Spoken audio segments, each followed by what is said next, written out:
and ring my bell. And for those of you who are new, that means we're going to start in. And what I'd like you to do is just get yourself comfortable in your chair.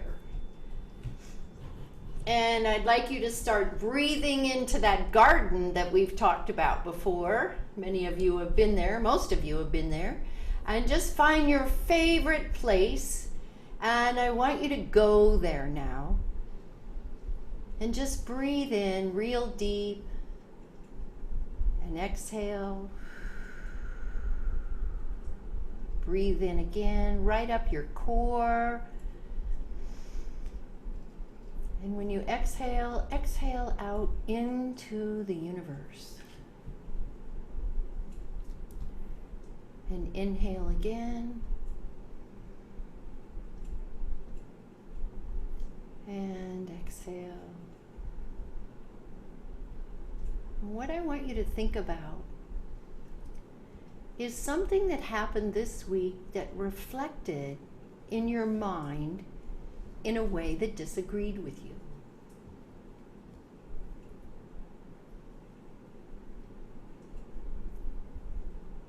And when you've got it, nod your head.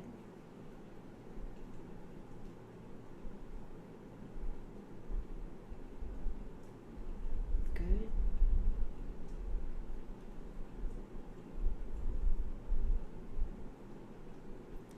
Now, I want you to think about how you could look at this situation differently. What were your thoughts or your judgments around whatever that situation was?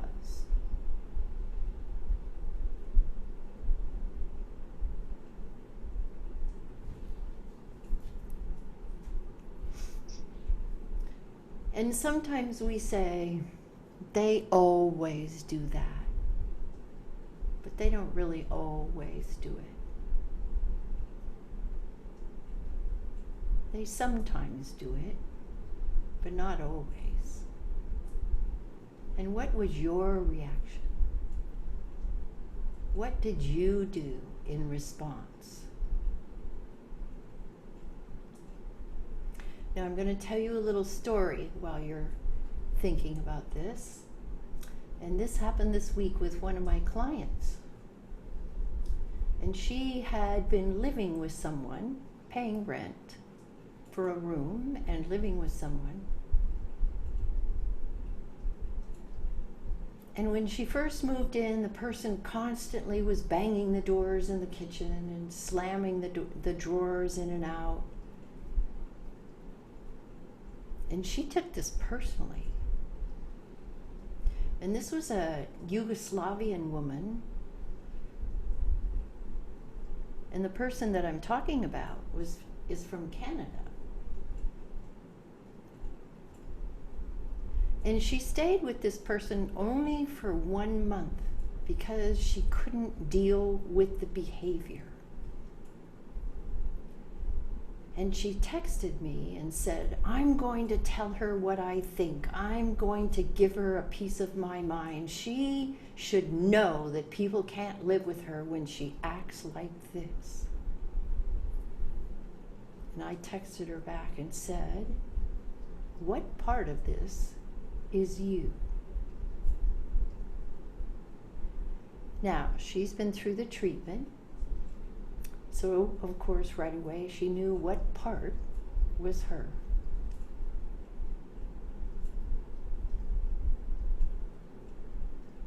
And I offered her a suggestion, which she was very grateful to have. And I told her that if I was her, based on the people that this woman knows, that she simply say, thank you for having me.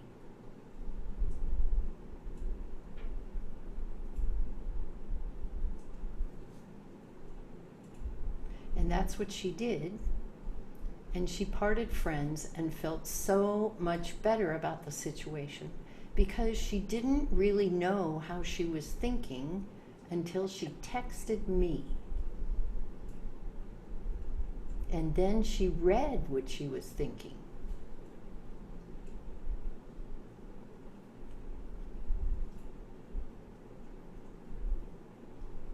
want you to breathe into your own personal experience and think about what you might have been thinking, how you might have perpetuated it.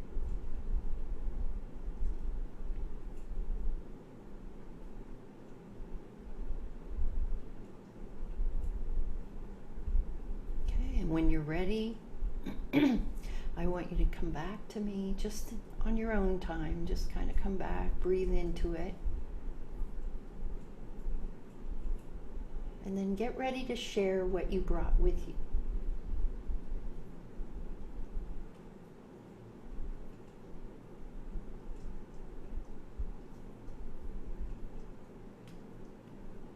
Okay, is everybody back? Now, in the email that I sent you guys, I asked you to bring something that had a lot of meaning to you. And hopefully you did that. So who would like to start sharing what they brought? Beth? Thank you for raising your hand, Beth. Well, mine is kind of easy because it's always with me. Mm-hmm. Because it's, let's see if I can, it's this tattoo. Ah, You see it? Uh-huh. If I can turn it. So it's a sunflower, and then there's a bee kind of swirling on top of the sunflower. And several years ago, I did a healing session, and it was a physical, hands-on healing session. And one of the things that this healer said to me, because he just barely touched my back, and I completely lost I couldn't breathe. And I said, I can't breathe. And he said, no, honey, you're taking the first breath of your life. Mm-hmm. And it was so profound to me. And then he looked at me, he said, just be the flower. Blossom into your flower, and the bees will come. And I really took that in. And a few months later, I was telling a friend about it. It's my neighbor. And I said, yeah, I'm thinking about getting a tattoo because, I see this little tiny wildflower. I was seeing like this little purple wildflower. And she's like, and I'm going to blossom into my little flower, and the bees will come. And she says, oh, honey, you are a sunflower. You are not a little wildflower. And so it was such a profound lesson for me to see how I'm perceived by others. And I just celebrated my birthday last week, and I got a sunflower bag. I got live sunflowers, and two of my friends who I didn't know how much I meant to them came up to me and said, we were driving down here, and we stopped and got these sunflowers, and we were saying, you are like a sunflower to us. And I said, well, isn't that funny? Because look here. So it just seems to be taking on a bigger meaning to me now, that my flower is, my brightness is smaller than I have seen it to be. And I am blossoming into my flower, and the bees will come. That's my Beautiful. Awesome. Thank you for sharing that. Sharon, would you like to go next? I sure would.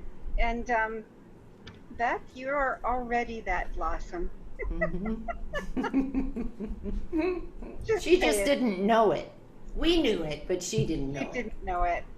And so several years ago, I was on a workshop down in California, and it happened to be my birthday weekend.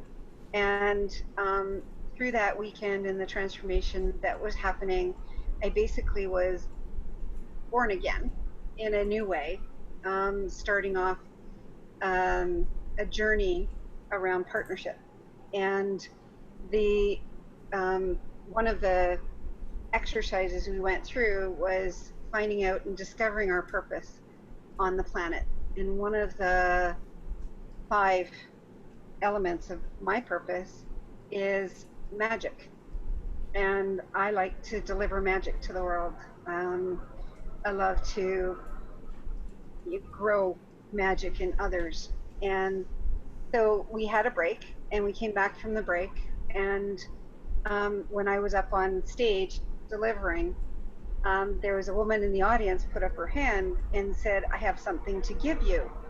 And I said, "Okay, cool, come on up." And she gave me this little the container, right? And in it was this stone Oh, that says magic. did she know about the magic? No, Synchronicity, right? completely. And since then, I've my latest foray into the arena of magic is I'm creating a new business with my husband called Find Life's Magic. And it's all about reconnecting people to Mother Nature and the universe. The ecoverse is what I've been calling it. And learning the lessons that we need to learn as human species by reconnecting with our spiritual mother, the earth universe. Mm-hmm. Beautiful. Beautiful, Sharon. Thank you for that. That's really pretty. Let me really see that. Oh, that's beautiful. I love the colors. I love synchronicity. I love it. Thank you. Corey, how about you? Are you ready?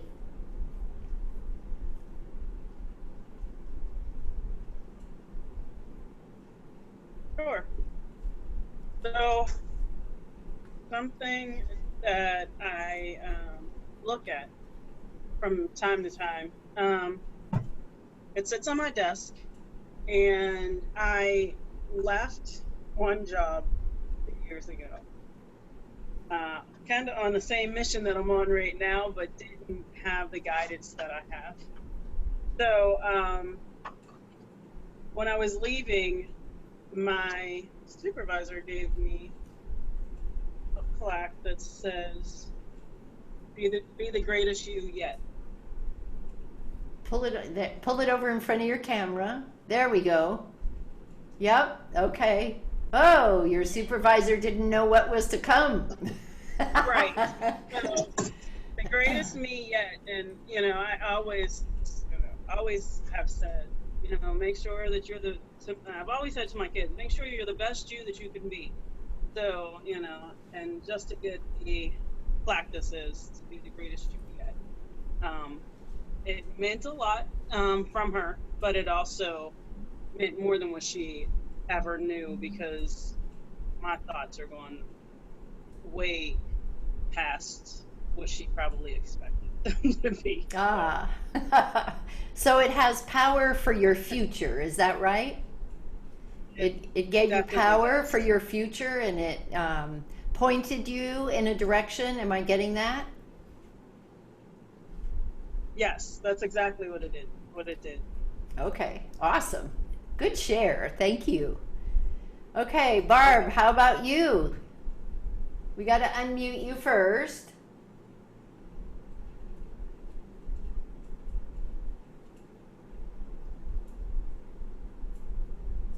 There you go. I have to grab it right here. It's a new passport. And it represents some adventures that I've had, some unexpected opportunities, and with a new passport, opportunities to come. Perfect. Awesome. So you're planning on doing a lot of traveling, right? I hope so. Perfect. Yeah, a bunch of blank pages in here, I know. I never like a new passport. You got to start all over again. Thanks, Barb. How about you, Dot? What did you bring?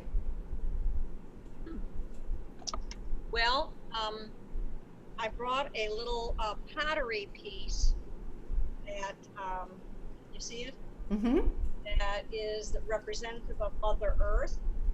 Center there's me, our child, and the birth of me.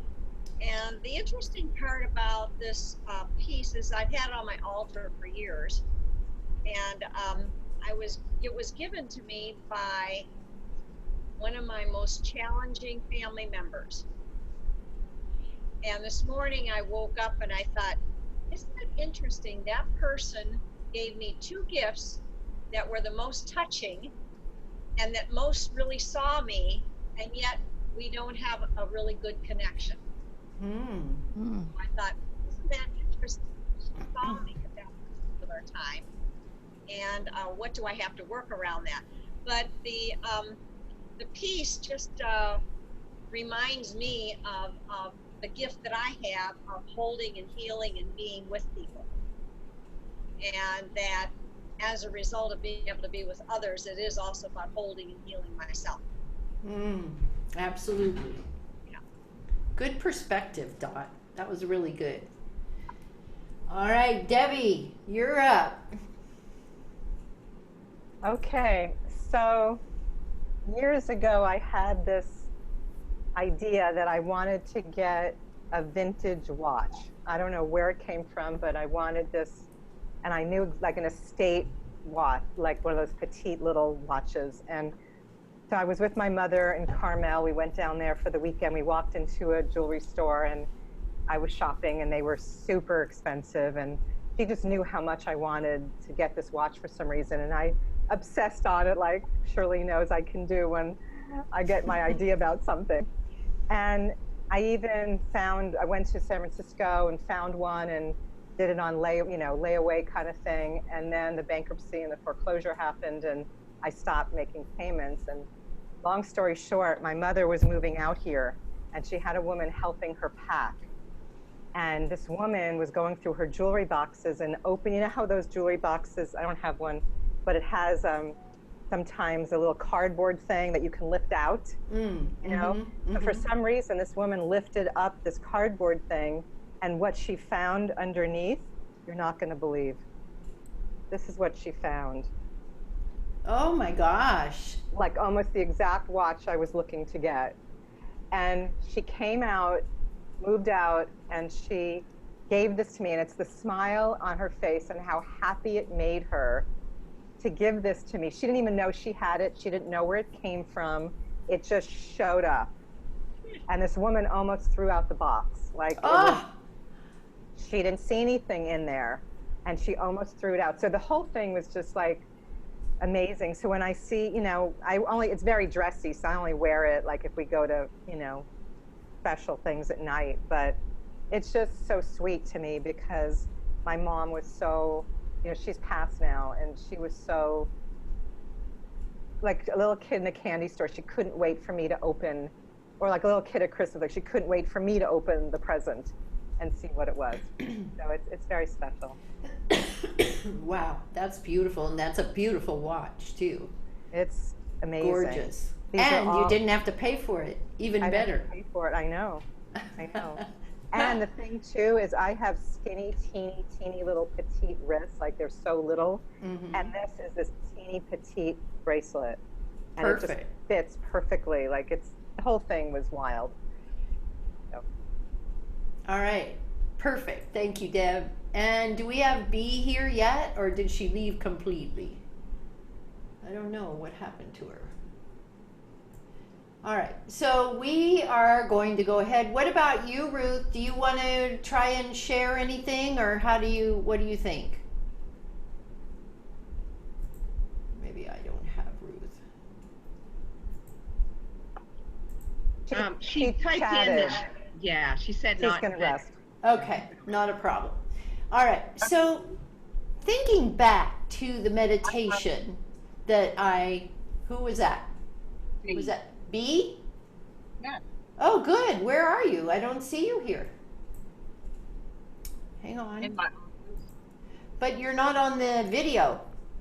because you took me off the How would I do that?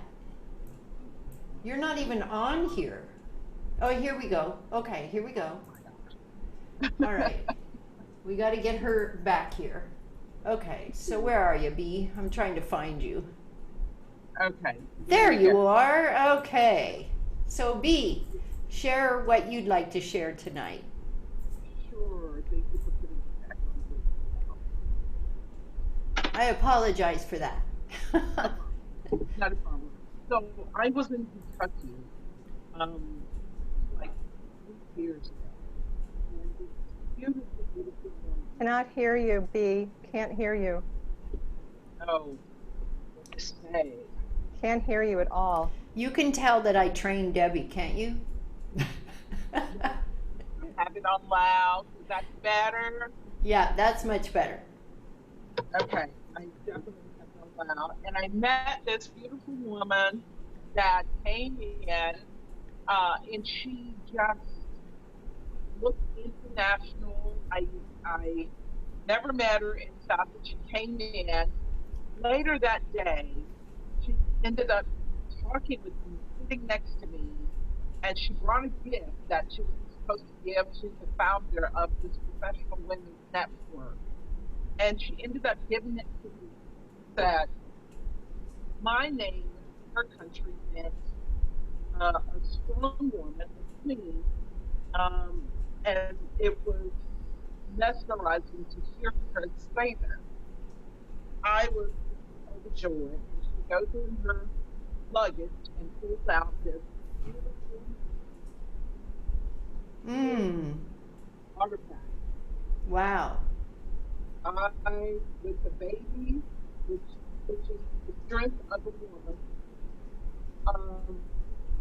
I was just blown away to have access to this artifact that now hangs in my bedroom. And it reminds me that I am, as she said, a very strong-minded individual. Well, I could account to that. I never ever give up. I will fight to the end to make things right for people. And that's just strengthened me. And to have a gift like that from May, Mm-hmm. who's a professor at Lagos University. And to this day, every time she comes out of her country, I get to feast and have amazing time. So, yeah, that's what I'd like to share. Awesome. Beautiful. Thank you, B. I'm so glad you made it home. Thank you. So I'm going to share with you what I found important. And I have a little story that goes along with it. So what I'm going to do is a screen share here.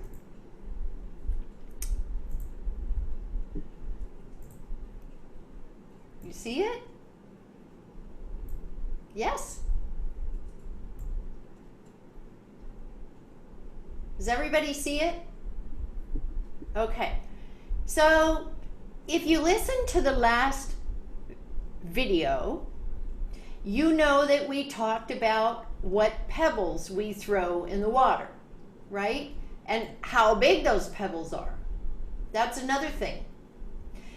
And what happened was when I went to see my children, or my son and my grandchildren, I was able to stay an extra day because my son put me up in a room and it was like a suite. It was so big, it was unbelievable. You could have put 20 people in that room. But when I went to sit on the bed, this is the picture I saw. This one and the one of the rocks. Can you see the rocks? No? Let me show you the rocks.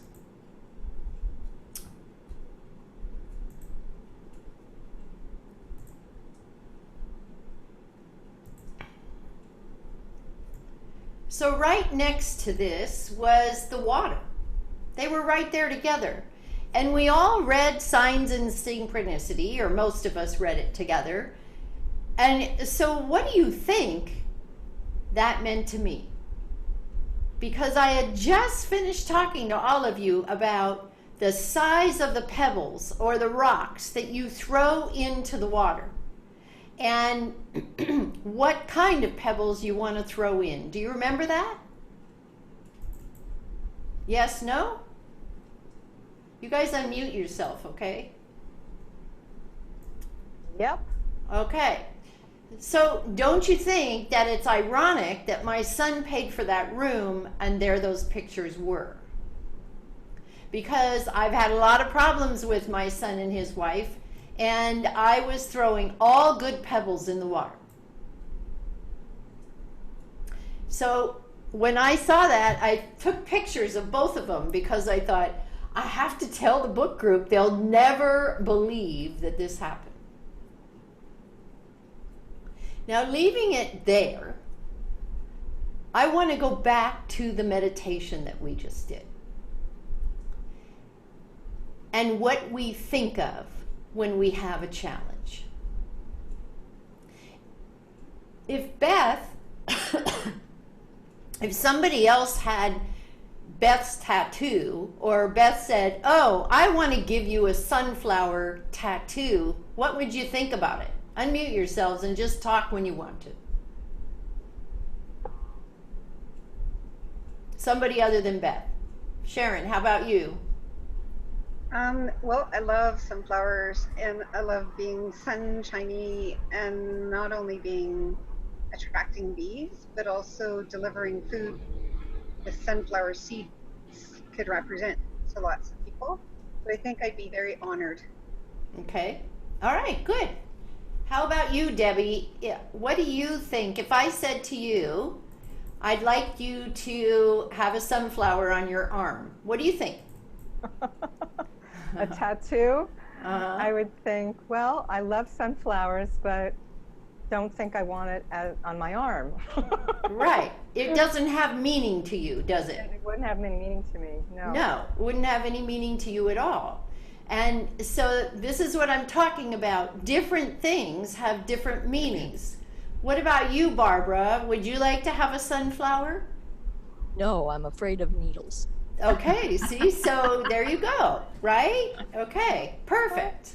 All right, so let me ask you, B, would you like a rock that says magic on it? Has no meaning to me. No. Right, it doesn't have any meaning. That's the point I'm trying to make. And you, Corey, what about you? Would you like a rock that says magic on it? No, I don't think so. Right. It doesn't have any meaning to me. Right, and so what I'm trying to do is show you that the situation, the story I told you today, had only meaning to this one person that was challenged with this issue with this woman. But if I had been around the woman, she probably wouldn't have bothered me because I happen to know her.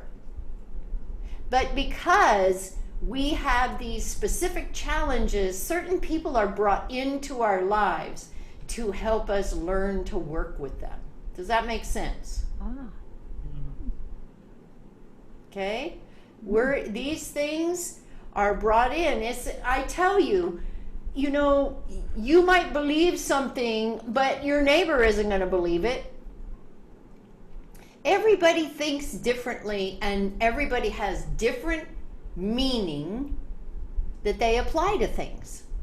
And they all have different challenges and problems. Would you agree?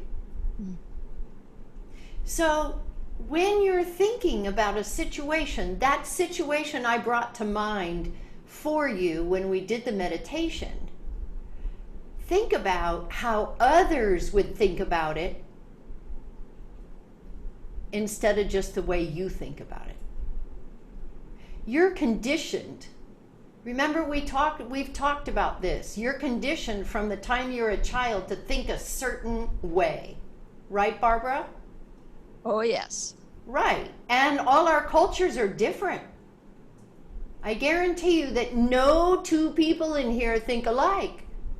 And when you go through the treatment, it's even more so, right? Because some people leave their jobs, they suddenly decide that they haven't been living their passion. It changes and shifts everything. So think about those of you who have had the treatment, where you were before and where you are now, and the difference in your thinking. Comment. Anybody want to make a comment? Beth? You'll have to unmute yourself, Yeah, please. I hit it twice. So Okay. yesterday I was faced with a situation that I know I handled so differently than I would have in the past. Very, very brief synopsis is we were driving to my friend's house where we are now. We stopped for lunch and it was quite warm and we left the dog in the car, but we had the windows down, we were in the shade. I was watching her from the door and I saw this guy going up to the car and looking in from inside. I could see him looking and I was like, he's calling the fire department because the dog's in the car. And I was literally saying, asking spirit, okay, do I need to go intervene? What do I need to do here? And then suddenly I look up and what is there right in front of me is a fire truck. So I go running out. The dog was absolutely fine. And the guy, I was like, I'm here. He's like, why did you leave your dog in your car? And I said, I underestimated the heat. She's fine. Everything is good. And I left it at that. And I left and didn't think about it again. Whereas before, I would still, at this moment, be beating myself up and telling myself I didn't deserve to have a dog. I made wrong decisions, blah, blah. It's just not there. So very different thinking process, right? Right. Okay. So just like the things that have meaning to us, or the way we think that has meaning to us, doesn't have meaning to others. Anybody else want to say something? No? Dot? What are you thinking, Dot?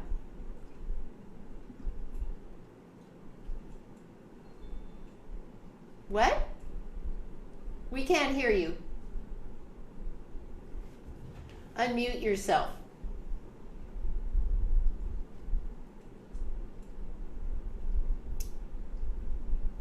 And I know if I go and mute you that you will mute yourself. Oh, I had to go. There you go. Okay. I was a little distracted, but it certainly could relate to that. I just got a text from my daughter, and her legal suit is finally settled. And instead of having to pay the hospital, she's getting money. So I'm just thinking in terms of miracles. All along, she's been kind of following her gut. She, at any rate, that's kind of where I was at when you were talking, but I certainly have experienced many miracles in my life when I listen to and wait, and take my responsibility and pull away and wait and listen to my inner guidance so that I know when it is that I need to. So, if there's a conflict.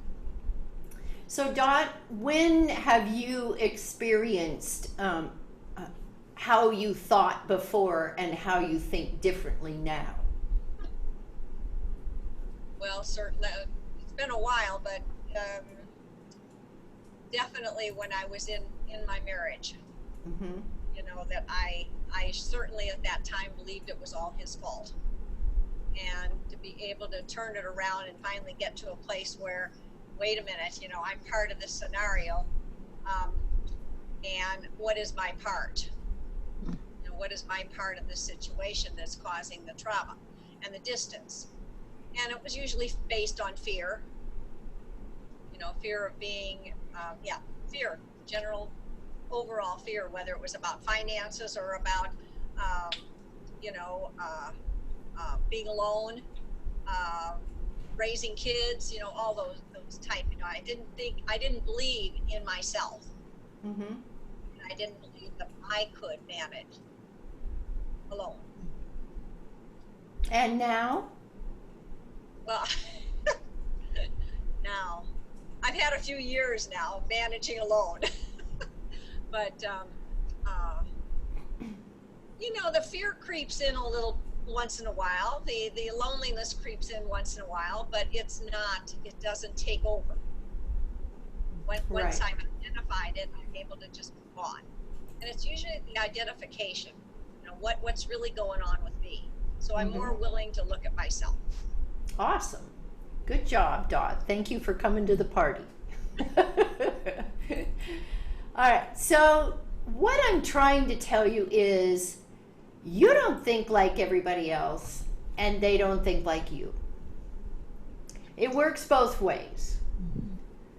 And there are times when you can go sideways with someone and it has nothing to do with you. So let's turn to the book to page 46. And that's in the first chapter. And what we were saying was, is this you? When we went through this list, people decided what it was that they were challenged with specifically.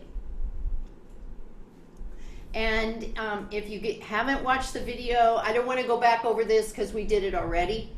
But I want to move on to when it's not your fault. Okay? Who would like to read that for us? Dot? I'll read. Okay. Oh, did Dot raise her hand? I did. Okay. Yeah. All right. So when it's not your fault.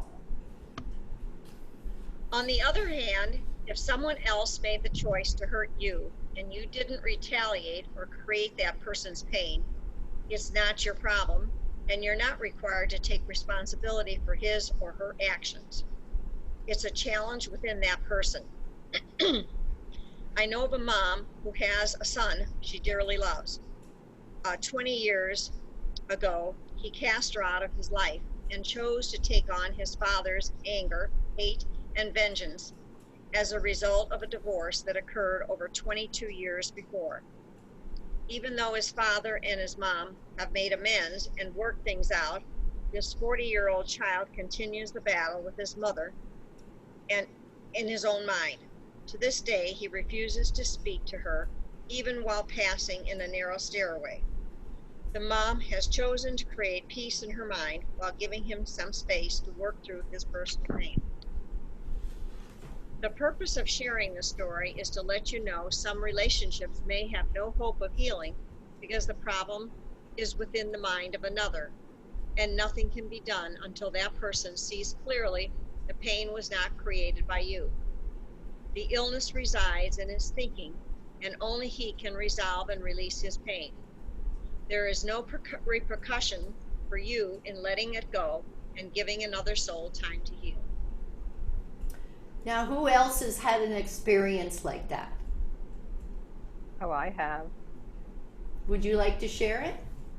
Yeah, so my husband has 4 sons, and the youngest son, Noah, was adopted when he was a baby, and he has Asperger's, and we don't even know what happened, but he just went out of our lives, and he has been estranged from us for so long now, and it just breaks my heart. And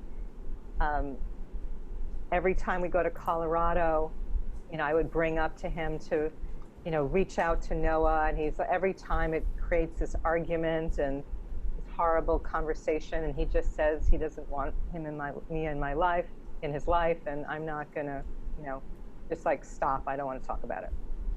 So it's not me, it's him. But reading this helped me to just let it go. Like, I'm still so sad about it, but it's him and his brothers. You know, he's got 3 brothers, and they don't even know, you know, what happened. And when they asked him one time, he said, "Oh, Debbie asked me to do the dishes one day for Thanksgiving, and when he was a kid, and he's mad at me." Like, you know, stuff that doesn't make sense, right? So anyway, this was great to read, just to go, okay, you know, there's nothing we can do. So think about it, Debbie. This person you're talking about has a childhood memory, right? Yes? What do you? How old What do you was mean? it? How old was this person at the time that they decided they didn't want to talk to you Oh, anymore? it was right after college, probably. Young. Yeah. Okay. So they don't, and sometimes kids that are teenagers do this. Have you ever seen that? Kids, they just decide they're not going to have anything to do with you anymore, right? But it's not you. You can see their shift in thinking. There's nothing you can do about it except hold on for the ride if you're the parent. Because, like we just said a few minutes ago, everybody thinks differently and we have no control over what that is. So the next part is really interesting because I talk about seeing into your mirrors. And if you've ever married a soulmate, or if you think you're looking for one, this is a heads up for you, okay? So who would like to read this part of it? I'll read. Okay, go ahead, Barb. Seeing into your mirrors. In his interview with me on WMAX TV, best-selling author and human behavior expert Dr. John DeMartini said, "Every relationship is really part of the perfection. It's giving you feedback to let you know what you haven't loved in yourself, and yet you're projecting it onto other people." Okay, let's stop there a minute, Barb, and then I'm going to have you continue on. So, when you have a soulmate, they are the most difficult to deal with because they are meant to give you the hardest time possible so you learn about yourself. And thank goodness I've only had one. And I have to admit, oftentimes it made me want to run down the hall and out the door and never come back, right? The problem with the soulmate, or the challenge with the soulmate, however you want to put it, is that they actually see into you. So they know how to hit your buttons better than anybody else. So if you want a man in your life, don't make it a soulmate. Because it's going to be a very turbulent relationship. When you are watching someone else, and there's something else that you don't like about them, that, I promise you, is within you. Every time. And I'll tell you why. You wouldn't even notice it if it wasn't. Now, Sharon, you're nodding your head. Share with us what you're thinking. Well, growing up, my sister and I, one of my three sisters, is almost identical to me in her behaviors and reactions. Mm-hmm. And when I started to work on some of the challenges of my behaviors, her displaying them would irritate the hell out of me. But because I already knew I worked on them myself, in me. Mm-hmm. But it would just irritate me, and I would try and work with her and work on her, and she wasn't budging. I'm like, okay. And then I learned to let it go. But it was, for quite some time, it was quite a challenge. And one you can't fix, right? I had no control over it. It's her behavior, it's her decision, and the way that she wants to lead her life. I'll lead my life my way, and I'll learn to listen to what she's trying to say underneath those behaviors, and not support them in any way. And that's excellent what Sharon said, is to just step back. Isn't that what I tell you guys all the time? Just step back. Don't stay in it. Step back and look at it and see if you can find it in yourself first. Because if it isn't in you, it wouldn't bother you at all. You wouldn't even see it. Make sense? Anybody else want to have some input with an experience? Sharon, that was excellent. Thank you for sharing that. Anybody else? I would say, like Dot, it's easy to see these things in your spouse. And it's tough to step back from that. Absolutely, because they are so good at pushing the buttons. They know every button you've got, right? Debbie knows too. Everybody's nodding that has a spouse, okay? And those of us who have had them know too. We can't get away from that. And we can't get away from them, right? They're just stuck there in our face all the time. But you'll find that if you step back and you realize what your needs are, and it's your need that's not getting met, correct? So then you have to say, I wonder why I have this need. Where did this come from? Because the majority of you, I have told, we come in as pure souls. Agreed? And we are imprinted, that's what they call it, imprinted. Even when the baby ducks follow a human around, that human imprinted on those ducks, okay?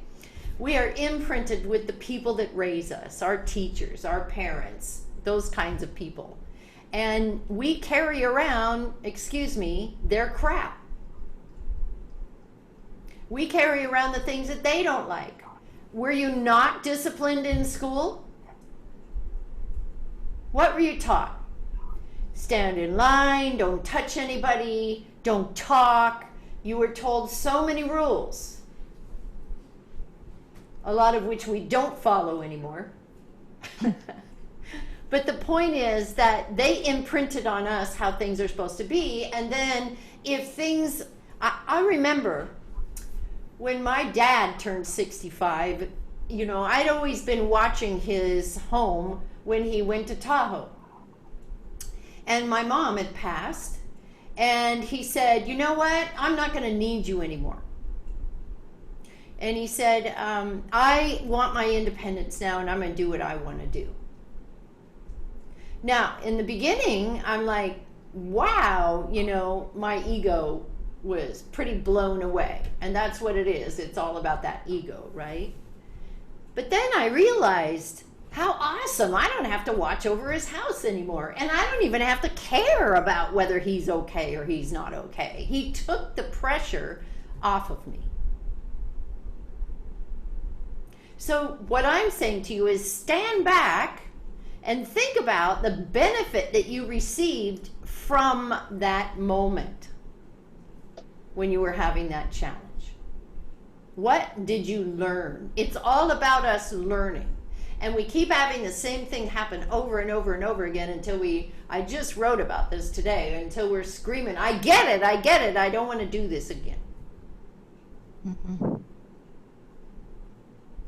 Beth, you had something you wanted to say. Unmute yourself. There you go. I did the exercise in the book a few weeks ago as I was reading it, and it was just before my birthday. And when, you know, on page 49, when you ask about, you know, can you think about a challenge, and what showed up for me, I was really struggling with my best friend. I found her to be very judgmental and very, you know, quick to be angry at things, and it had been going on for a long time. And I was like, how do you break up with a best friend? I didn't know what to do. And then by reading this and working it, I realized her judgment of other things was my inner voice judging me. And I saw her I just saw a softer side of her. And I'll never forget that at my birthday party, you know, she made a huge effort.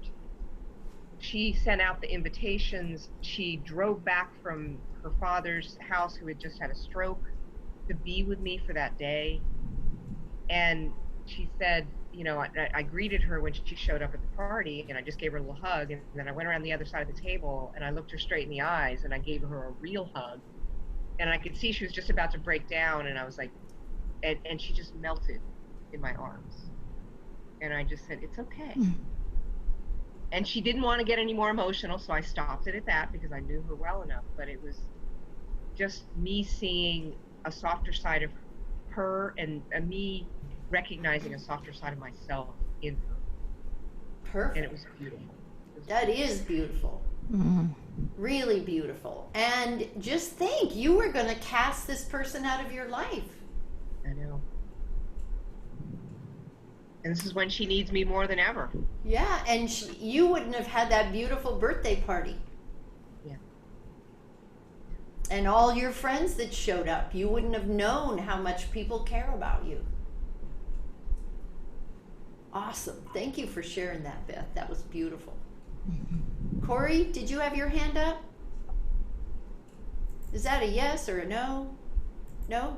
Okay. Does anybody else want to share? Okay, Barb, go ahead. Think about. Oh, I'm sorry. Hello, Barb. Think about what challenges and relationship problems may be going on around you. This morning, I woke to my neighbors screaming at each other. I have no idea about what. I do know, however, that one of my neighbor ladies creates conflict with everyone and blames the other person. She can't see that the one major factor in every conflict is that she is smack dab in the middle of it. At times, when I've chatted with her about these outbursts, she expresses to me that in these situations, she feels like she's being attacked. She then becomes angry, stirring up a storm of hateful comments and criticism about whomever she perceives to be wrong. In every situation, regardless of whether the other person was right or wrong, she is the problem because it's her thinking that causes her pain. We all experience this type of challenge, but it's how we choose to think and talk about it that makes all the difference. Think about and write in detail your most recent difficulty. Be really honest with yourself. If you were a witness standing idly by, what would it look like? Can you see yourself as part of the problem? Write down how this challenge occurred, what you think went wrong, and how you participated in the escalation. Great, Barb. So Beth just shared hers. Who else could share?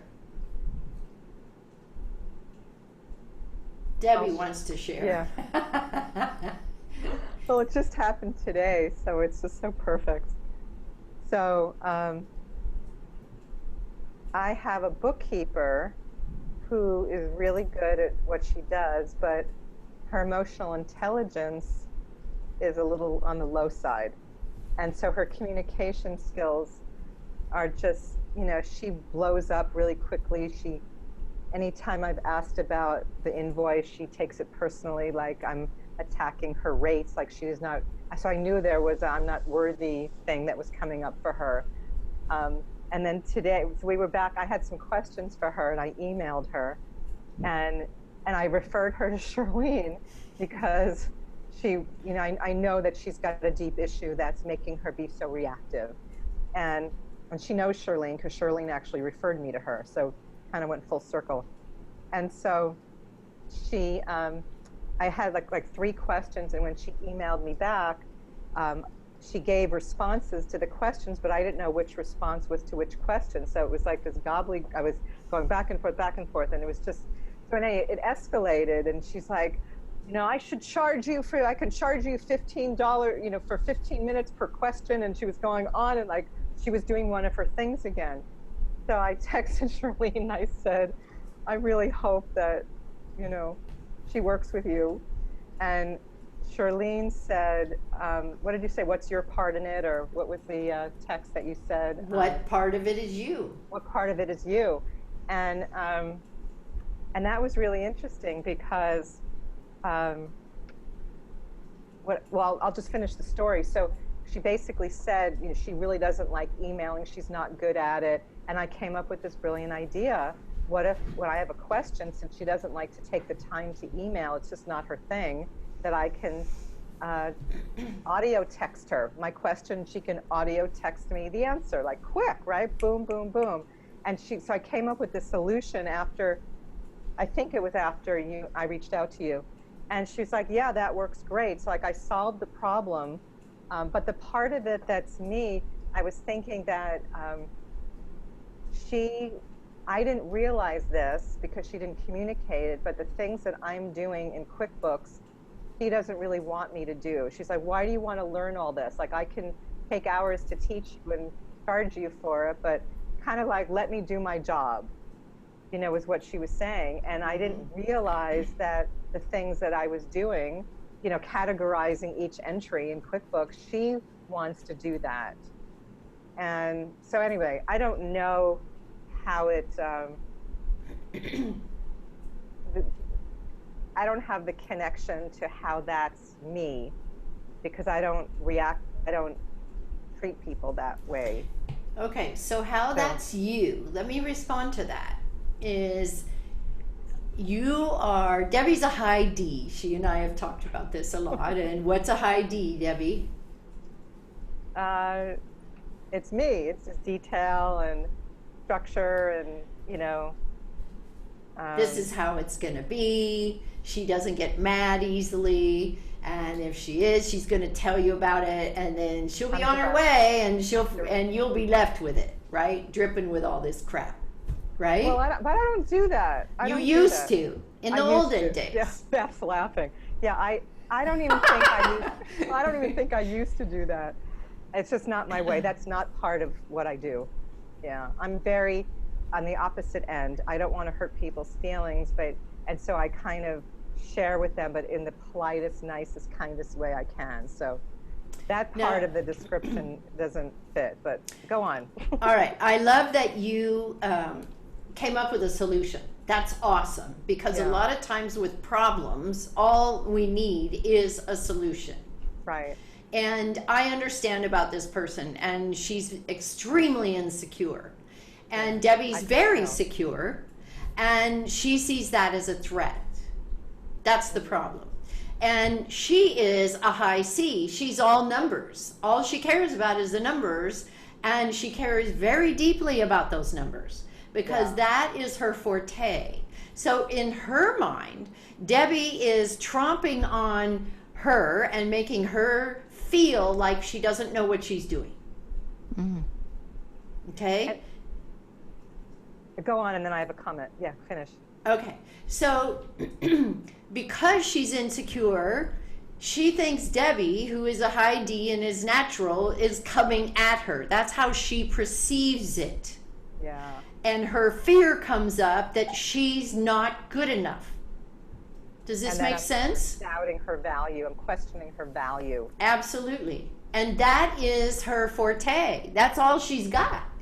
So when we start doing her work for her, and we start asking questions about her bill, she thinks suddenly that her integrity is being questioned. Exactly. Yeah. Okay?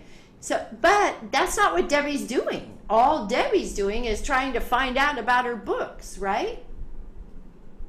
So that's why she referred her to me. And I think part of it, when you mentioned that when you texted me, I started thinking it was maybe it was part that, I don't know if it was control. It's like I was thinking, why pay her to do the things that I can do, because it didn't, but she said I was messing it up and I was making it a lot messier for her. Yeah. And giving her more work to do, and then she ends up having to charge me to clean up my mess. So that was like, oh, interesting.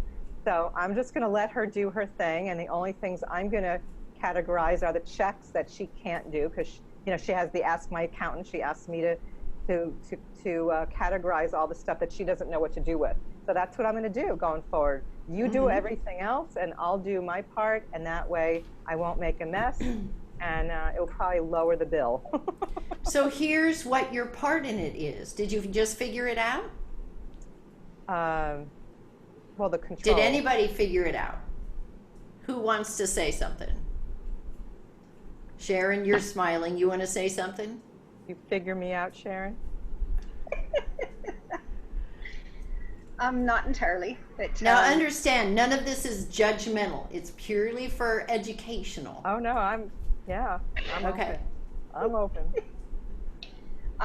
it's the I'm not sure what the mirror part is, but there's certainly some, because you are deep and you have that need for the detail and the information, that there's some control requirement that you have that is driving you to go faster than her, or to move ahead, or to take on ownership of something that you've given her accountability for, and you're taking that back from her.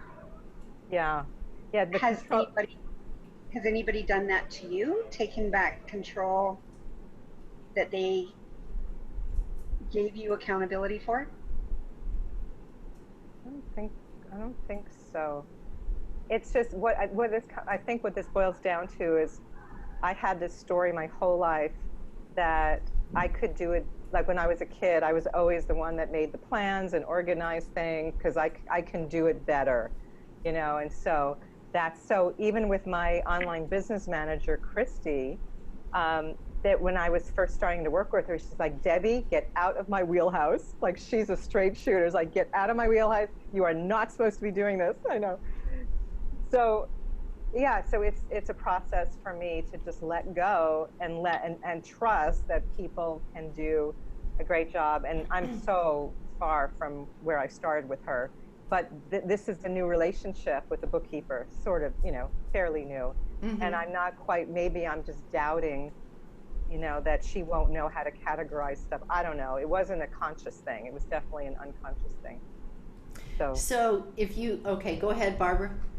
I wonder if part of it was that you wanted to be helpful. No, it wasn't about being helpful. It was actually, what I realized was, like, she cleared up all these entries that I would have done, because I was thinking, I don't want to pay her to do the stuff that I can do, but I should pay her to do the stuff that I can do, because it's not my genius and I shouldn't be doing that. So it was a good lesson, a wake-up call. I always, you know, talk to my clients, anything you can delegate, if you have the budget and you have the resources, delegate and just do what's your genius. And I caught myself, you know, I was like, okay, good. I'm gonna just say to her, go with it. You go and you do everything that you can figure out, and then let me know when you're done, and I'll go in and clean up the other stuff that he can't do because they're checks. You would never know what they were. So and see, Debbie, that's a huge shift for you. That's awesome. Okay? Yeah. So when you're looking, it's all about the insecurity for her. All about the insecurity. Yeah. And attacking back because of the questioning. Yeah, she was probably thinking, why doesn't she just let me do my job? Does she not trust me? Or does she, like, something came up for her, and then that email came, like, right. But you solved it, you see, because you stepped back and you thought about it, and how can I fix this? Because she's really good at what she does. And yes, she is temperamental. What are you going to do? She even said in the email, I hate writing emails. I say things I shouldn't say, and then I spend all this time trying to clean up the email so it's more nice and polite. Like, she said something about not being polite or nice. Like, she knows. She's very aware. And it's just not her thing. It's like, why didn't you tell me? Like, we've been working together for a while. You know, I wish I would have known that you don't like emails, and I would have texted you. And she said, yeah, text is great. And she, you know, loved the idea. So really, it's a good thing that happened, right? Yeah, it's a really good thing. It's good for both of us, because when she emails back and I have no idea what she's responding to, it's like, I have to go back and forth between my email and hers and compare, like, oh, she's answering that question. Now she's answering this question. And I said to her, can you, in the future, just answer underneath the question? She goes, I'm not going back and looking at the email. It's like, no, I wasn't asking you to go back and look at the email, going forward. And then I came up with a solution. So it's all good. Okay, so that's huge, huge, Debbie. Congratulations on that. You did great. Thank you. Okay, who would like to read next? Well, I might as well. Okay, how can you? How can you expect to turn around a miserable situation if you aren't honest with both yourself and the other person involved? Denying how bad a situation is only digs you into a deeper hole. Those closest to you are mirrors of what you will most likely see inside yourself if you aren't afraid to take the time to reflect. When someone consistently irritates and aggravates you, it's because you have that same behavior within you. Close your eyes for a minute and think of someone who irritates you. What irritates you most about this person? Now take the next step and look within yourself. Are you exhibiting those same behaviors unconsciously? If you weren't, you wouldn't be irritated. In fact, you wouldn't see it at all. It's just that simple. Want me to keep going? I want to ask Dot. Dot, you had something you wanted to say earlier around this. Did you have something you wanted to mention? You were talking about your husband. Well, I have a challenging daughter. And our relationship has improved greatly. But the last time I was with her, she got upset with me. And I don't like people to be angry at me, and she definitely dishes out anger. But I had to listen to what she said. She made a couple of comments, and one was that I was extremely judgmental. And she doesn't always think when she makes statements. And she doesn't see the progress that has been made around that. And I said to her, I said, you know, I have been in the past. I'm not as much as I used to be, but you know, what I know about this daughter is that we are so alike. And that I have to take what she has to say and go inside and see, you know, what I have in the past maybe reacted to her, and I still can. I react to anger. That's old. Fear of anger is old. It's from my childhood. And it's a tone of voice. And that's the thing that I have really worked hard on, is noticing my tone of voice. Because when I get with my kids, they hear an authoritarian tone of voice. And I have to be really aware that I've gone there and can come, you know, turn it around in me, because that makes, when it makes me an authority, they react. Mm-hmm. And you do as well. Yes, right. So that's what you're seeing in them. Right, right. Exactly. Yeah. So my daughter-in-law and my daughter, you know, her misery of all of her life is my fault. And so working on myself and clearing myself and loving her, and you know, knowing that I do have to set certain boundaries in terms of how much time I can spend with her. And it's gotten so much better because I haven't wiped her off my list, so to speak, you know, because there was one time when, you know, she would never even have me at her house. And the last time I was in to see her, I was with her for 3 days. And that's a long time. But, and that says a lot about how far you've come, Dot. That you can be commended for that, okay? Because that I know about that daughter, and she's not easy for Dot to deal with. So Dot has really worked hard on making changes herself, so that she can work with her daughters. That's the important part. Yeah. Because, you know, I know bottom line, you know, she wants to be loved like she is. Uh-huh. And that's me too. And if either one of us are criticizing each other, you know, it hurts. And so being able to work through that hurt, because the hurt is old. Yes, absolutely. Absolutely.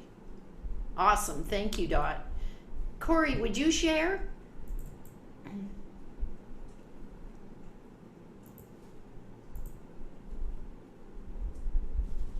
You have to So, unmute yourself. There we go. can you hear me? Yep, we hear you. I don't know. I don't really have anything. Share your Somebody situation at work. who mirrors. I don't have a job. I know, but talk to them about how that felt and what happened as a result. Oh, so, I was a project administrator working with project managers, and one of the project managers, she decided she wanted something done, and she wanted it done on a Friday at 2:30, and I always leave work at 3. So, and she knew that for almost a year, and so she decides, okay, well, I want this done. And I said, well, I can get it done for you Monday or Tuesday. And she said, I'll just do it myself. And I said, okay, that's fine. I don't care. So she threw a temper tantrum, and it went on for a couple weeks, to the point where I had to talk to her boss. And when I did talk to her, I actually had an outburst and full of emotion. So, I didn't like what I did, which, resulted in Baylor guiding me into where I needed to be at that moment. Like, why are you doing this? Why, this is not like you. This is not where you're supposed to be at this moment. So the end result was after I put in my notice, and the end result was that I spoke with her about a week before I was leaving, and I told her, I apologize. I was going through a few things, and I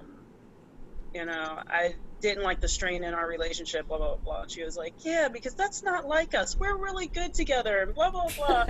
And she said, and the killer was, yeah, I kind of figured you were going through something. And I'm like, but that was you throwing a temper tantrum. But okay, we'll leave it at me. That's fine.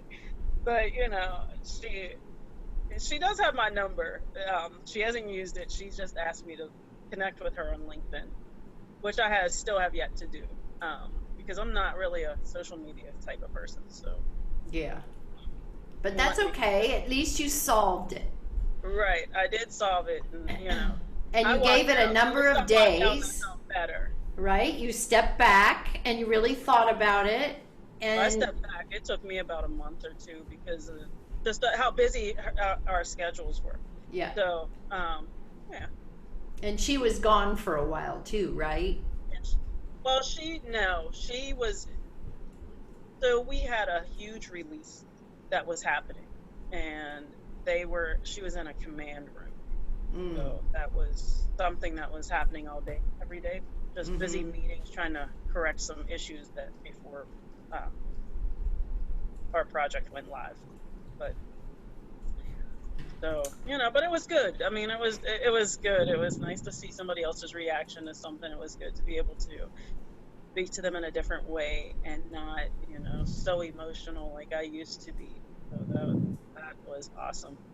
And yeah, those days are over. Had you not brought that up, I would have never even thought about it again. I was just like, what happened with who? Because you're in that different space now. Yeah. You don't think about those things anymore. Those things don't matter to you anymore. Right. No, they do not at all. Does anyone want to make a comment? Yes, no? Do we have a break? That's what I was just gonna. I was. Saying the same See, the controller. I'm telling you. Should I get offended over that? I'm hungry. Yes, we're going to take a 15-minute break. It's 7:30 right now, so I will see you at 7:45. And I actually may not be able to come back on after the break. My apologies. We're getting some criminal done, and the person is here to do it. So I'll do my best to be back on, but thank you all. Back Okay. next month. Okay. All right. So I'll see you guys in 15 minutes. Just go ahead and mute yourselves and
South and remembering past mistakes.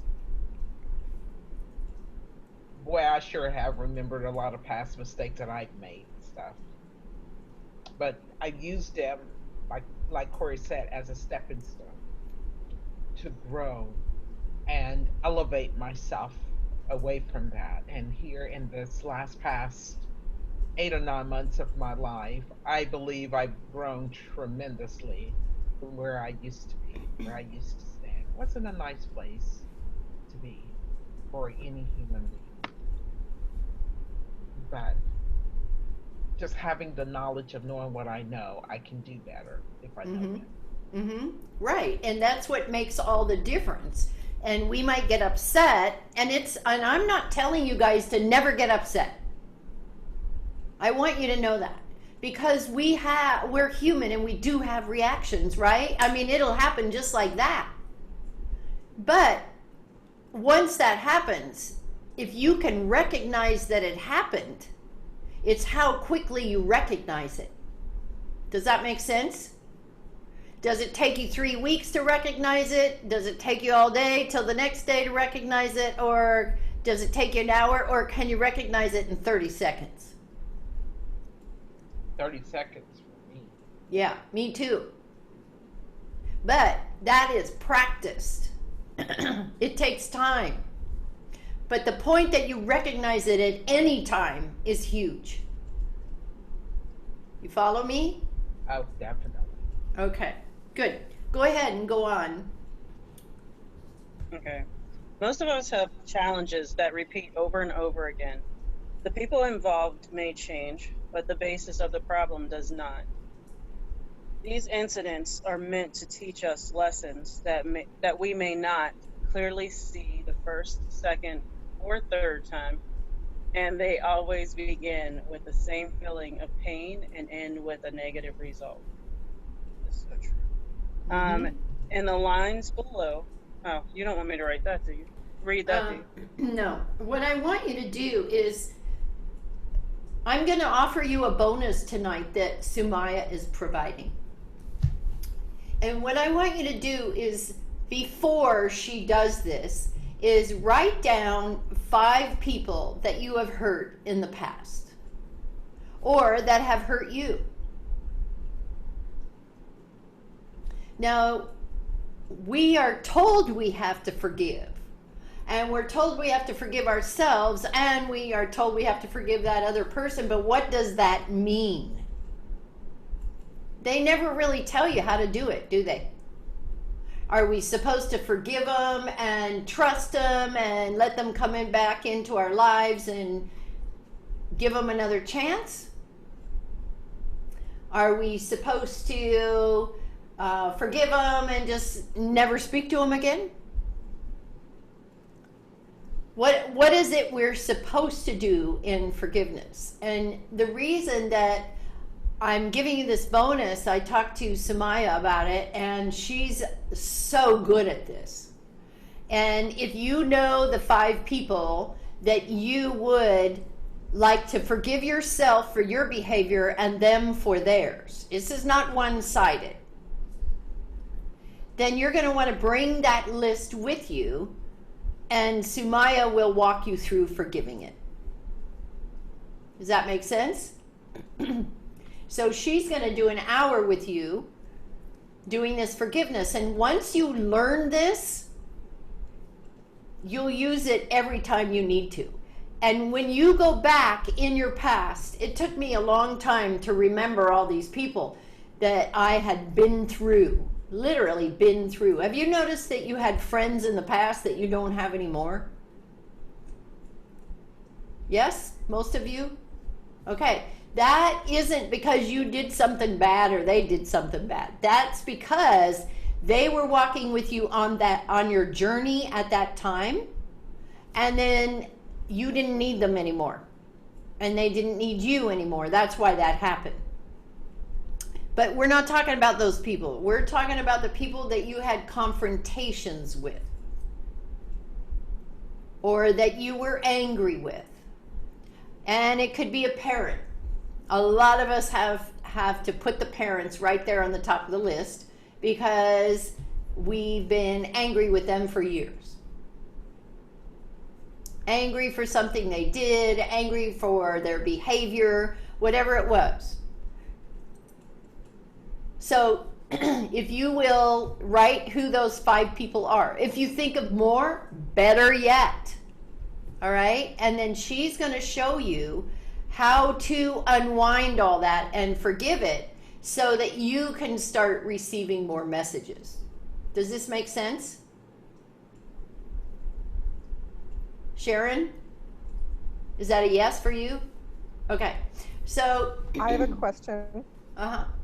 So what does so when you're forgiving these people, it just opens up more of a channel for you to connect.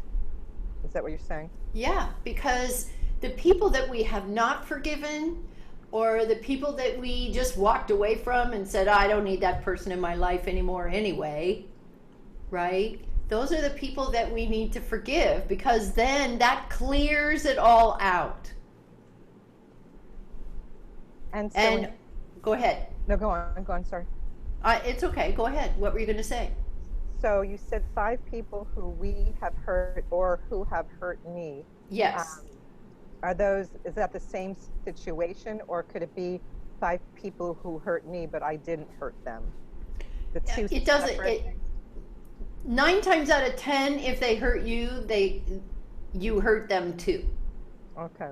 It's very rare that it doesn't go back the other way because our ego always wants to retaliate in some way. Okay. It's just how we're made up. So And does it have to be anger, or it can just be somebody we hurt their feelings? it can be that Or- too. Yeah. Okay. It could be that too. It doesn't have to be anger. It could be anything. It could be somebody who said they were going to do something with you and then they dropped the ball at the last minute. Or so you might have worked really hard for something and then they just went away and said, "Oh, I don't have time for this anymore." This is so interesting because the last few weeks I've called 3 people from the past who I haven't spoken to in years to apologize for something that I did. Mm-hmm. And that none of them have called me back. And so what I'm going to do is I'm going to just leave them a message because I want to get complete, and I want them to know that I'm sorry. And But so, see, Debbie, it's all about what you want. well, it's for them too. I mean, it's for them. No, It's for they them. don't think so, or they would have called you back. Well, they don't know why I'm calling. My suggestion is that you do this with Sumaya, and then you don't have to do that. They'll receive the message. Oh, okay. Interesting, because I wanted to talk to them and get complete with them and apologize directly to them. And that's okay. You can do that, but I would suggest you go through this exercise first. Okay? Because you'll find out, you'll decide. I want you to think about these 5 people and what it is that what shifted in your life as a result of it, As a result of what? How I hurt them? or how they hurt you.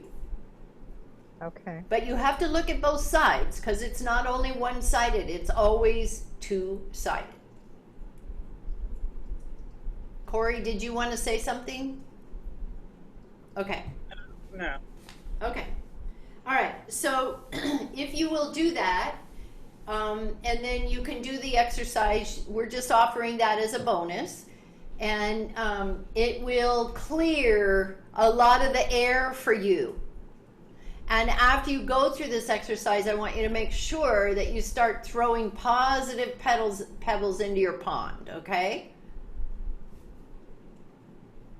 This is a positive experience, not a negative one. And I can't remember let me see if Sumaya gave me a date. I told her to do it earlier in the day. Ah, she did. She's going to do it on July 31st at 11. So this is a group call? Yes. And it'll be on my Zoom link. Okay, so July 31st at 11 o'clock. What's that, Corey? Oh, I'm on an airplane, darn. No, I can't make it. I have a meeting. Okay. So maybe we need to change. How about the rest of you? I'm on a plane. I heard you say that. Okay. Anybody else? Dot? I have a previous commitment on those days.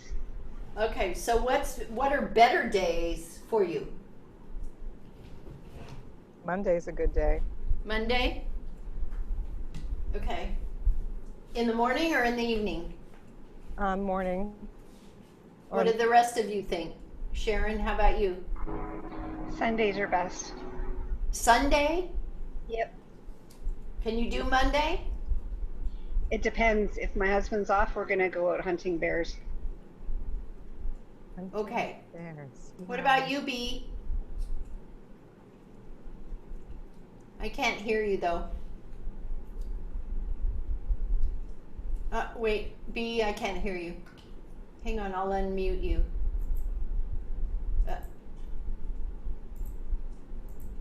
It really Okay. depends on the date. Mondays.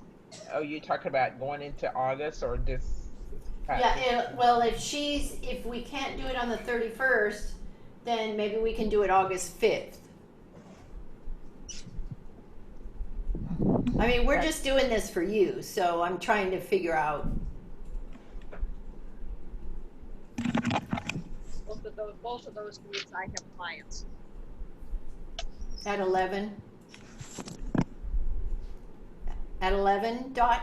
Yeah, I'm not finished with them. Okay. All right, I'm going to have Sumaya work this out with you guys, okay? Because I don't want to take up our time doing this. Anyway, you know you have that coming, and maybe she'll have to do it twice to help everybody, because she's the expert where this is concerned. And she has a job now, so that's why we aren't seeing her tonight. All right, so B, you want to read next? Clearing negative thoughts for positive incomes.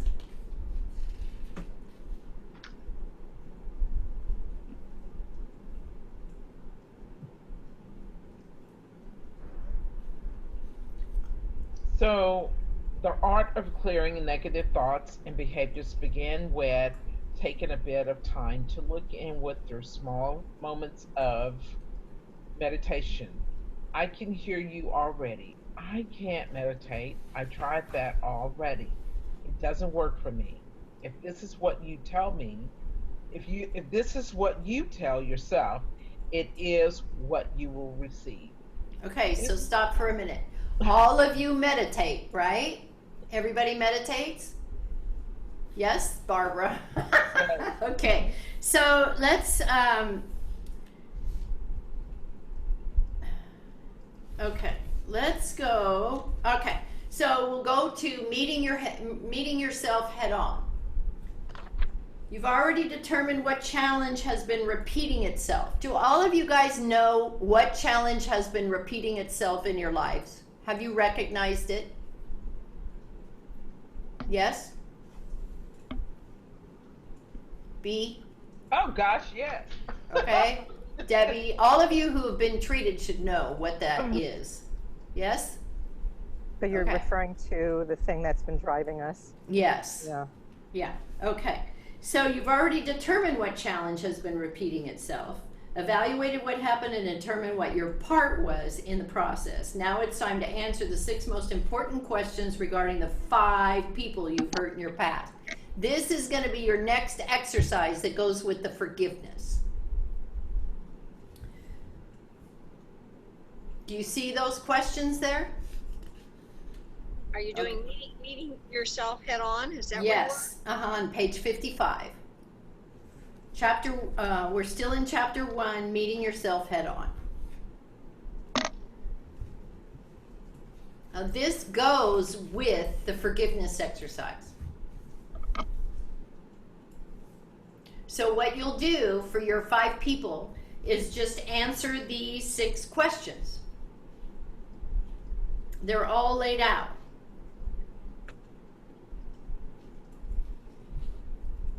Okay?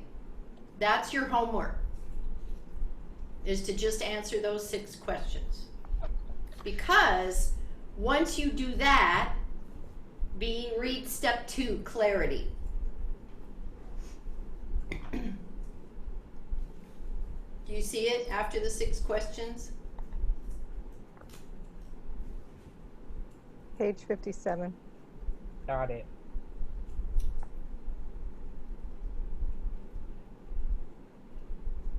Waiting on you. So if you feel complete, forgive yourself and those you hurt. Then let Where it are you? go. Wait, I lost you. Step 2. Sorry. Once you've completed the clearing process and revealed the truth to yourself, clarity becomes your new best friend. Step 2 involves breaking through confusion into clarity. Once it becomes clear, your mistakes are simply golden lessons you're meant to learn. In Earth School, the confusion and pain begins to subside, and you realize all of your struggles can coincide with the law of attraction. When I was standing in front of that dumpster, my confusion drifted. away, and my clarity of perspective was that I had no intentions of being poor. In fact, that thought was so foreign to me, I couldn't even form the word poor because in reality, I was especially wealthy in knowledge. Fortunately, another golden tool in my toolbox had strengthened my foundation and would serve to maximize my wealth. Okay, so I was talking to Barbara, I think it was yesterday, about poor people. Remember that discussion, Barbara? And John DeMartini said that there will always be poor people. There's nothing we can do about it. And that's because it's a frame of mind. Our fear of not having enough money is simply a frame of mind. If we change how we perceive ourselves financially, and we begin feeling the energy of money within, it'll automatically come to you. It can't not. Dot's a perfect example because Dot, every time I talk to her, she has money coming in. So Dot, tell them about that. Well, it's little bits here and little bits there. It dribbles in. Uh-huh. I started my house around, and a client that I didn't know went onto my website, signed up, and made an appointment. And someone else decided to come under me in Young Living Oils, and someone else decided to come under me in the Paseo glasses. And so all this has been happening the last 2 weeks. And pretty much my life has been, I can receive money when I need it.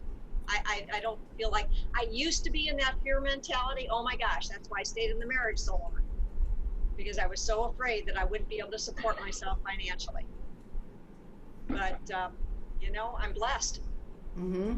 You are blessed.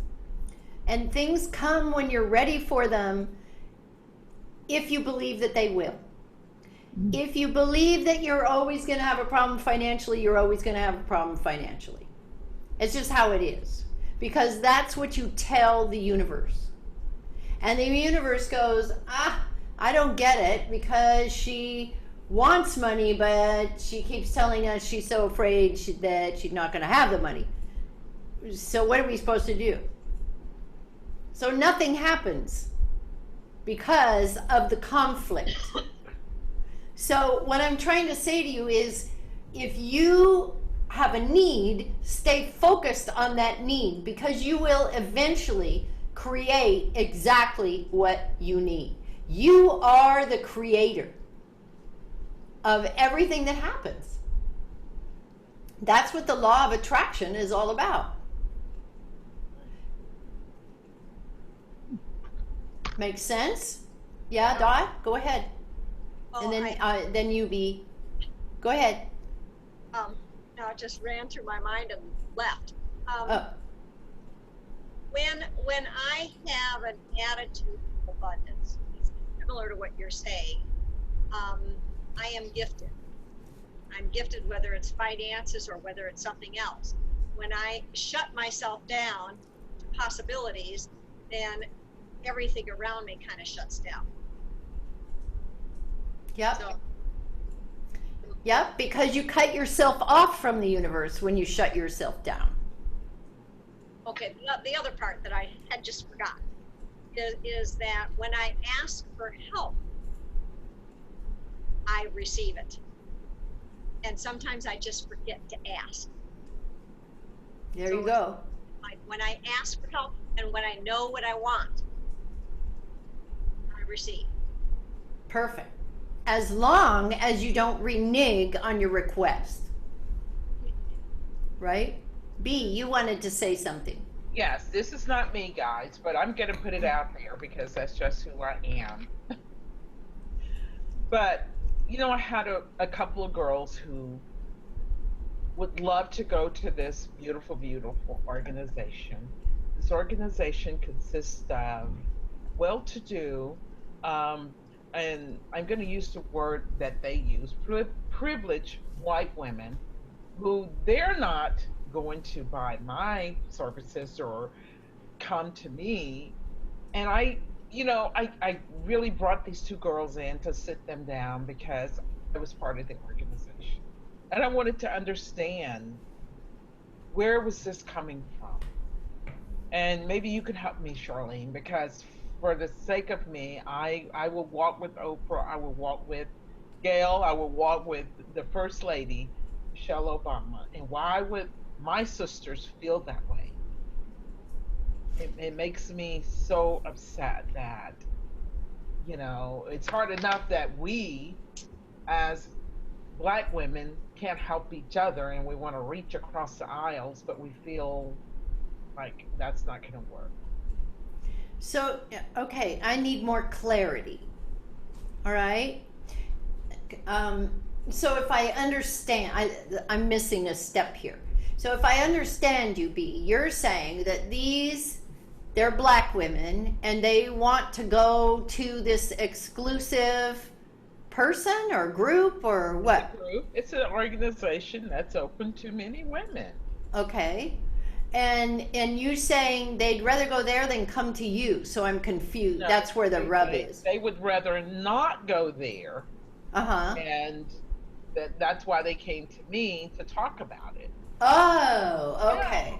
Oh, okay. All right. And I'm you're good. saying you don't understand why they won't go No. to this organization. Exactly. What is that about? Is it like coming from a place of fear or poor, or because I know you used that word, because I want to come from a place of abundance and prosperity, and I don't get it when I know that those girls belong in that organization. They have a beautiful service, products, all of those things. But why the stigma? Why, what's in their mind? Why would you say that? Because that blocks your blessing and prosperity. Mm-hmm. But I get it from a lot of women. But their fear of being judged overcomes what their goal is. They don't have clarity around where they're going in the first place or what their needs are. And so they are judging that group like they're afraid that that group is going to judge them. Yes. Yes. So that word judging Mm-hmm. coming up. Does it? Yep. So they're That's insecure, B. They're very insecure. Wow. So if they're coming to you for coaching, it's all about building confidence and dealing with their insecurities. So find out what their insecurities are, then address them, and then they'll become more confident. Yes. Does that make sense? Absolutely. And one girl is doing very well in the group because I actually took her under my wings, worked with her within this group, and she actually won the Millennium Award with this group. So, but she got in there and she, showed up. Mm-hmm. So that was awesome. But see, that's the thing. So there's where you come in as a life coach, is to teach those people how to show up, how to feel value for themselves so that they can show up in front of others. Yes. Anybody else want to support B in that? Sharon, you have something you want to say? I'm not quite clear either. Was this something that is a racial concern, or is this something that was a prestige or status concern? So that's a great question, Sharon, because it could be perceived as, I feel like when I'm there, I'm just giving there at what's going on with there, and so I definitely know that culture is in this organization, and I'm going to leave it at, I feel like when I show up, if I sit at the table with a group of women, that's how they're feeling, like I don't belong here, and I could go there and I could be in the room and I'm the only girl there that's not of a woman of color, and I'm looking around, I'm good, but they feel like, okay, I'm two black women are here. Oh my gosh, oh my, am I in the wrong room? And that organization definitely want diversity because I Mhm. served as the ambassador there, and so they definitely want diversity. And I'm on Charlene's page. I think it's coming from a place of feeling confident and reaching across confident enough to reach across the aisle no matter what color you are. It's not a racial issue. It's a confidence issue. Being confident in who you are in your skin at all times Mhm. and standing in that power. Doesn't matter what color you are, it's about standing in your power. And you have a product, you have a service. Everyone has a choice to buy from you or from someone else. It does not, you don't have to take it personal. That's It's how I not feel. personal. Yeah. Absolutely. Absolutely. Good question, Sharon. Good question. I was having a conversation with Debbie about our bodies. Debbie, would you like to share about that? Yeah, so this was super interesting because Shirlene was saying she got this download that it's not my body, it's like the body. Like we are, it's this vessel, we're not even paying for it, we're not renting it, but we're just kind of habitating within it. And so when I was talking about my, I have an issue with my knee and my IT band seized up and all this stuff, I kept saying, my leg and my body and my this and my that. And like 10 times on the call, she just kept catching me. It's a new muscle, but it was great because now I'm like really aware not to take ownership of it. It's not my body. When we go, the body, we're just here in this body temporarily. So that was a really great way to look at it and not to language it that way anymore.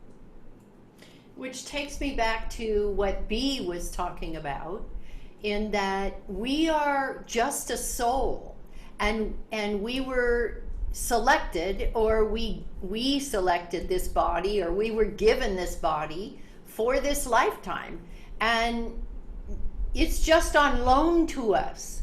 And we have to do what we can to keep it going so that we can accomplish the goals that we have while we're here.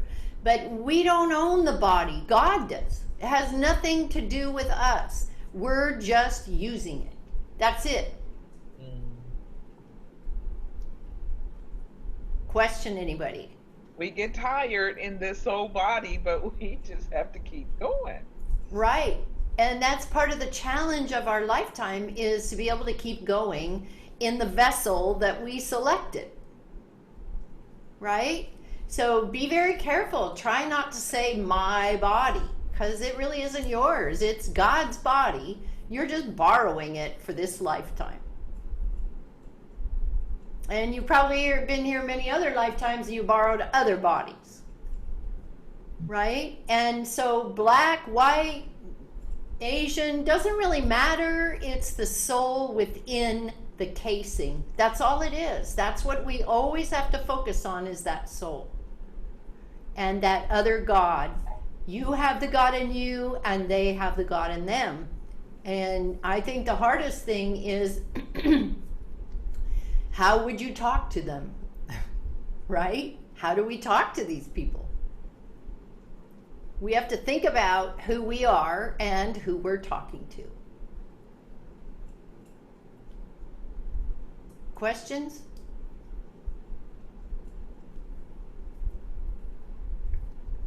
Are you thinking, Corey? It's late for them. Okay, so go ahead. Who was reading last?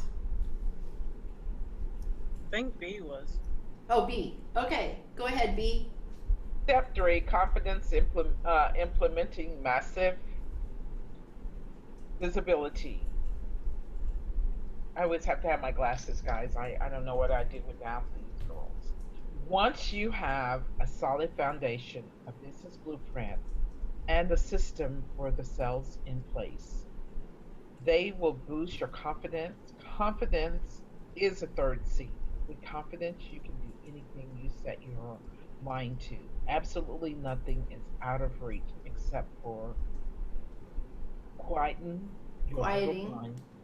Yes, quieting your little mind that doesn't yet believe you. That's what meditation is for. Confidence says you are not your thoughts unless you let them take control. Even fear isn't a match for confidence because fear is simply a state of mind that can be changed. About fear, the yogi mystic said, Sadhguru. that guru says, fear is simply because you are not living with life.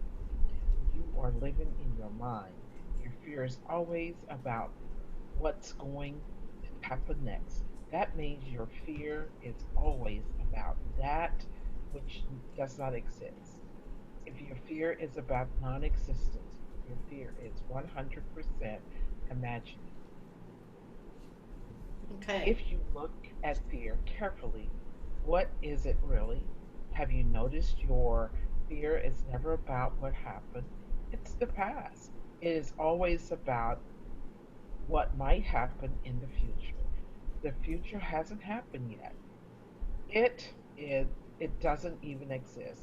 Being fearful of a future that doesn't exist doesn't make sense.